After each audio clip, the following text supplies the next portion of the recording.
السلام علیکم ناظرین، آپ دیکھ رہے ہیں ڈرامہ سیریل بے رنگ۔ جیسا کہ آپ نے دیکھا کہ شہریار کی ڈیتھ ہو چکی ہے کار ایکسیڈنٹ میں، اور شہریار کی موت کا سب کو بہت افسوس ہے، لیکن فاخرہ بیگم کو تو بہت زیادہ صدمہ لگا ہے۔ وہ نہ کچھ کھاتی پیتی ہیں، نہ کسی سے بات کرتی ہیں۔ ایسے میں اینی اور عفان ان کا پورا ساتھ دے رہے ہیں۔ اینی ان کا بہت خیال رکھتی ہے اور عفان کو بھی ان کا بہت خیال رکھتا ہے، انہیں ہر طرح سے کھلانے پلانے کی کوشش کرتا ہے۔ دوسری طرف ایمل ہے، جسے شہریار کی موت کا بہت دکھ ہوا ہے اور وہ ہر وقت روتی رہتی ہے۔ وہ کہتی ہے ایسا لگتا ہے جیسے شہریار فون کریں گے اور کہیں گے کہ میں تمہیں لینے آ رہا ہوں۔ اس کے ماں باپ اسے بہت سمجھاتے ہیں، لیکن پھر بھی وہ شہریار کو بھول نہیں پا رہی۔ اس کا باپ کہتا ہے کہ اب اسے مستقبل کے بارے میں سوچنا چاہیے، لیکن ایمل کو بہت دکھ ہے۔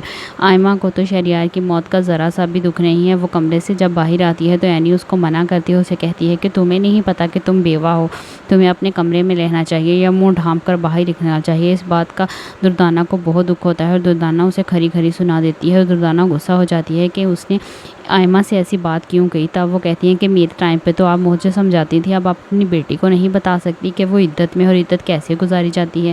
فاخرہ بیگم ان ساری باتوں میں کوئی انٹرسٹ نہیں لیتی ہیں، لیکن اب انہیں پتہ چل چکا ہے کہ آئمہ ہی اصل میں وہ لڑکی ہے جو کہ ان کے بیٹے کی ٹھیک بیوی تھی، اور آئمہ ہی ان سے پیار کرتی ہے۔ دوسری طرف فری کی ساس ہے، ان کا اپنا ہی مزاج ہے، وہ فاخرہ سے بھی چار ہاتھ آگے ہیں۔ وہ فہد سے کہتی ہیں کہ تم نے اگر فری کو لینے جانا ہے تو چلے جاؤ، میں نہیں جاؤں گی۔